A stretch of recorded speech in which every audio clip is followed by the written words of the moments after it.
If Renault's really not planning to sell its F1 team, why is he doing everything an owner that's about to sell would do? Renault looks increasingly likely to kill its F1 engine program as its Alpine team focuses on closing a Mercedes customer deal instead. This is all the result of ex-Renault F1 boss Flavio Briatore being rehired by the company he left in disgrace in 2009 after its Crashgate scandal, as Briatore is now executive advisor for F1 to company CEO Luca Di Maio.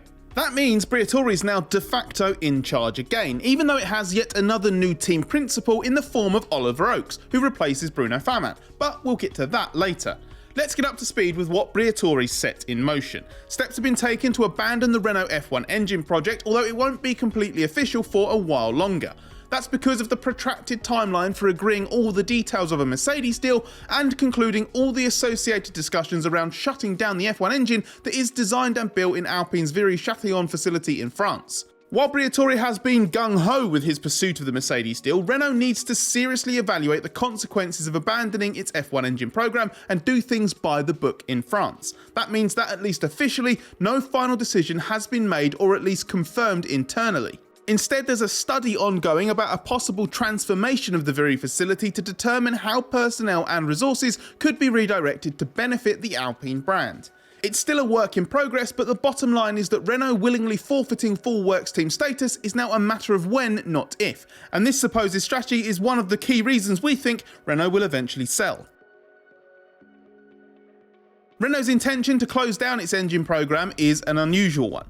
Every F1 team would ideally want to be a works team, so to convert to customer status voluntarily is a baffling move. According to outgoing team principal Famin, the decision is part of a transformation project for the Alpine brand. This decision is controversial given around 350 people are working on the F1 engines at Viry, and they heard about the intention to make this change before it was formally communicated to them. Unions are very strong in France, and this has already gone down terribly with the workforce, so it's a complex matter to handle. But the intention is for resources to be diverted into developing technology for the growing Alpine road car range. There are now 7 new models in the pipeline with what Alpine calls high-end technology, which includes electric and hydrogen propulsion. There are other Renault-backed motorsport projects based at Viry as well, primarily the engine for the Alpine World Endurance Championship Challenger in partnership with Mecachrome and the Nissan Formula E powertrain. But Famin stresses that the F1 program is still a pillar of the promotion of the Alpine brand, and this reflects the desire to keep control of the team, at least in the short and medium term, and make it as cost effective and successful as possible, even if that means relinquishing the kind of control and potential that most teams do yearn for. You can see part of the logic of the move. Developing F1 engines is expensive, and Renault could gain performance by switching to a Mercedes supply, which is likely to also include the gearbox and rear suspension.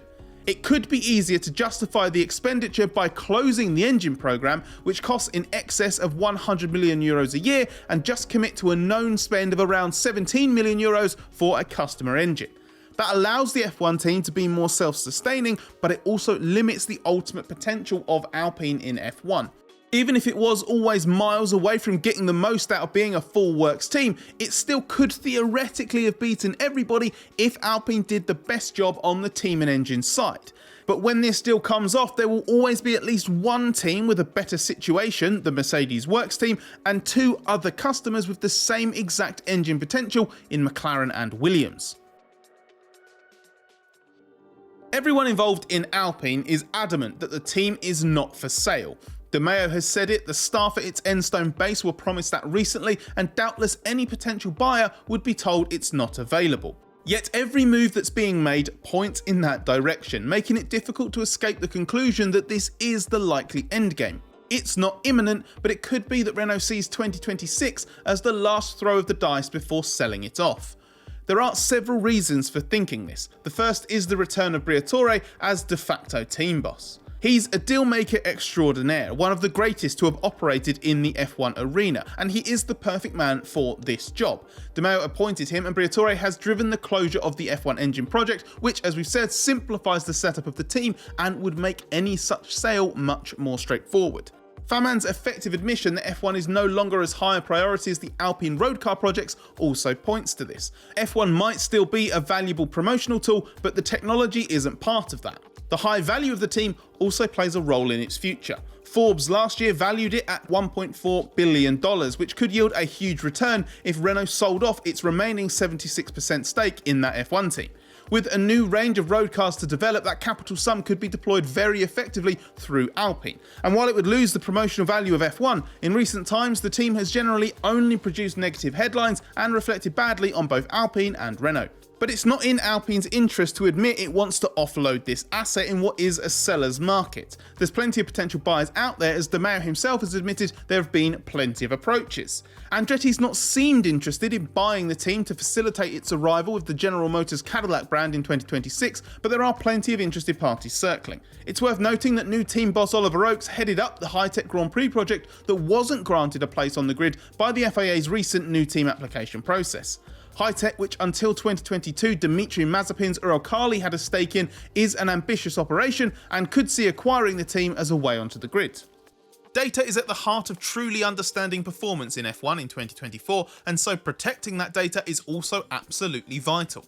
You don't want people stealing it, and you certainly don't want people seeing it while you use it. With a single click, NordVPN will make you safer online.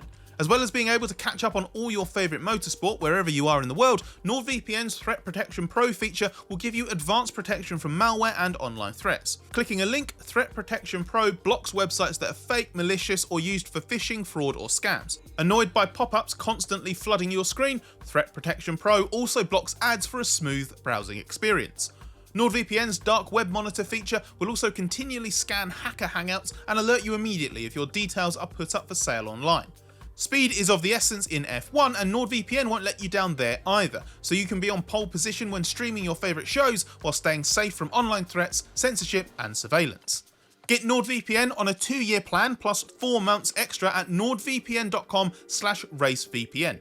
It's risk-free with Nord's 30-day money-back guarantee. That's nordvpn.com/racevpn. Having just mentioned Oakes, let's focus on this latest specific team change, Alpine's third in just over 12 months, given it's been a year since Faman replaced Otmar Zafnauer mid-event at the 2023 Belgian Grand Prix. Faman took the job full-time for 2024 despite the intention being to find someone else. He added the team boss role to a broader responsibility as vice president of Alpine Motorsport and his existing job in charge of the Viry engine division. Those changes briefly gave Faman the most senior day-to-day roles at Enstone and Viry until a new technical director for Viry was hired last October, as well as oversight of the F1 programme as a whole, reporting to Alpine CEO Philippe Krief.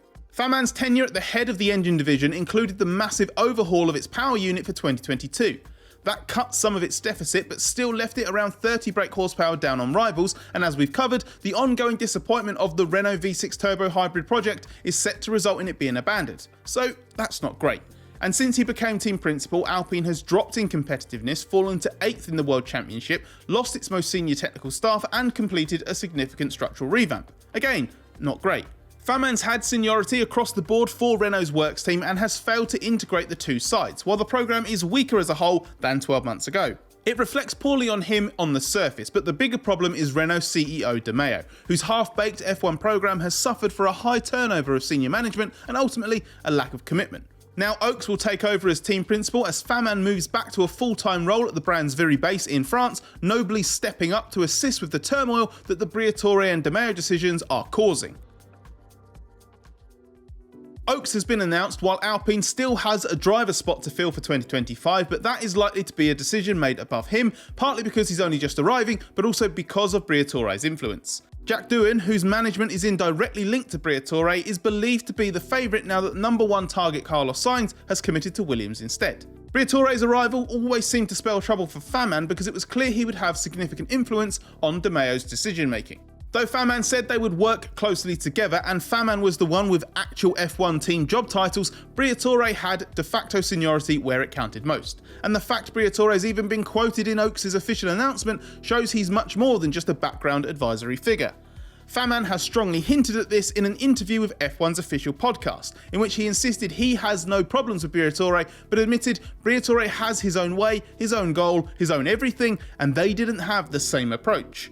Faman reckoned it would be clearer for everybody internally and externally if Alpine could clarify the governance of the team, And that is what has happened. There's no clash in hierarchy anymore, and Oaks is straightforwardly a team principal who reports to DeMeo, who has Briatore in his ear. It's still slightly opaque, but it might work. While Briatore operates on an executive level, Oaks arriving solely as team principal gives him greater focus on the team than Faman had while wearing multiple hats. This should give Enstone a more attentive leader again, more akin to the short-lived Zafnauer era, which might be what the team needs in the short term, especially as Alpine is largely operating well trackside and has improved its car from its woeful 2024 starting point. It was only a couple of years ago that this team finished 4th in the championship, so even though so much has changed, the potential is there to achieve much better things than being 8th in the standings now. Oaks should benefit from not getting sucked into dealing with the Viri side of things or corporate level interference, because that is basically Briatore's job. And it's important, as he would inevitably face a steep learning curve on the job as a first-time team principal, let alone at F1's most chaotic team.